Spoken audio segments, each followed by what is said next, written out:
Podcasts on UNC-TV.org are made possible through the financial contributions of viewers like you, who invite you to join them in supporting UNC-TV. While a lot of manufacturing takes place outside of our country these days, our state has an edge in one very important industry: agriculture.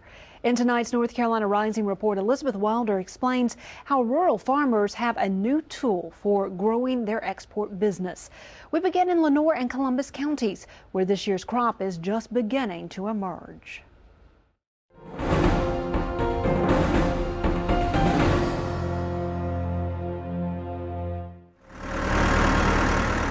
About this time every year, Ward Shaw begins his spring workout, spraying the fields, planting, and waiting. To me, there's no better life than to see something grow, and it's a miracle to see a little plant a seed and see something come up. Kenneth Bartlett loves what he does so much, he hasn't taken a vacation in decades. He wants to be here, where the wheat gently sways on the family farm. The heads are real long this year, and they're filling out. With demand up, farmers have been banking record prices for grains, cotton, and soybeans. These are last year's beans. Bartlett has been hanging on, waiting for this season's top dollar. Well, we're on a new plateau with prices. It's still going to vary, but we're looking at beans in the teens, as we say, so we're in the 13.5 to 14.5 range compared to 6.5 and 7.5 just a few years ago. Well, you know, agriculture and agribusiness is the #1 industry in North Carolina at $74 billion. People forget that, but to put it in perspective, the next largest industry would be the military at about $20 billion.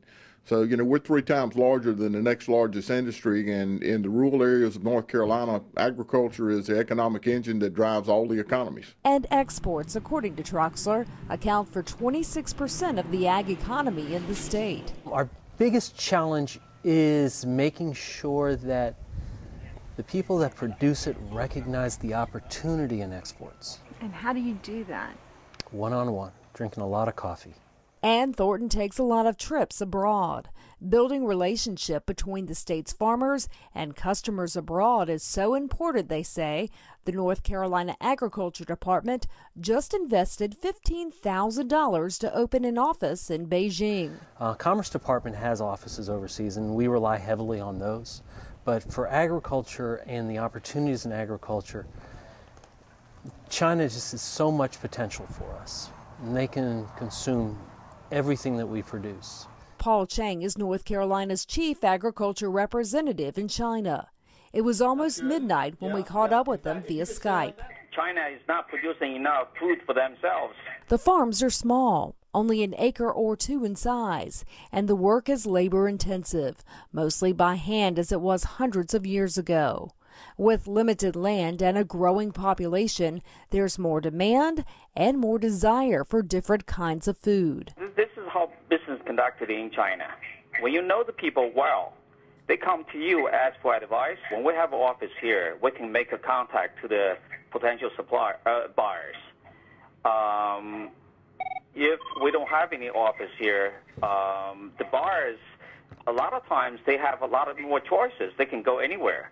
So, you know, having an office here is a little more proactive. We're not the only Department of Agriculture in the nation that is promoting its products internationally. We just think that, you know, we're taking it to another level, and I'm very proud that we've grown agricultural exports to over $3 billion since 2008. It went up about 39%.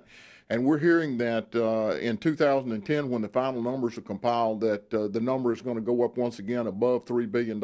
Tobacco is still North Carolina's golden leaf when it comes to exports. Wood products and soybeans also top the list. The farm economy has outperformed other sectors in the economy as we've been through the recession. And coming out of the recession, we've seen great performance from agriculture. So these guys that are in agriculture have been making money during the recession, and they've been out spending money, and they've been buying the pickup trucks. But Shaw warns farming communities have a few hurdles to overcome. Fewer young people were going into the business, and today's operations are more efficient, farming more land with less help. You give the farmers the opportunity, and they'll produce. But that production, Elizabeth's going to be in fewer hands. and that don't help the employment situation. But getting the products from rural North Carolina to those foreign markets may prove to be the biggest challenge of all for Tar Heel farmers. You know, it's almost a chicken and the egg syndrome, though. Which is going to come first, the infrastructure at the ports, the transportation infrastructure, or the business? You know, it can go either way. The business, if it's there, will drive the infrastructure that we need. On the other hand, I believe that if we put the infrastructure in place, that North Carolinians that are in agricultural trade will use these ports. A lot of North Carolina agriculture is leaving the country from ports in neighboring Virginia and South Carolina. If we can open up the ports, which are just tremendous assets, which are right in our back door, especially in eastern North Carolina that really needs the income, if we can open up those ports and capture the value in the international market, that'll bring money into eastern North Carolina and North Carolina as a whole. Developing those markets, or developing those ports, is critical to developing that export market. There has not been that, I guess, that common denominator to get everybody to work together to get this done. And why not? I'm hopeful agriculture is going to be that common denominator. You know, farmers during all of my lifetime have had a struggle to make ends meet because of low commodity prices.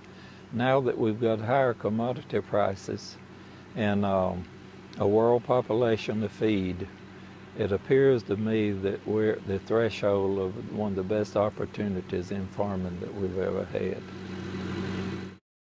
Podcasts on UNC-TV.org are made possible through the financial contributions of viewers like you, who invite you to join them in supporting UNC-TV.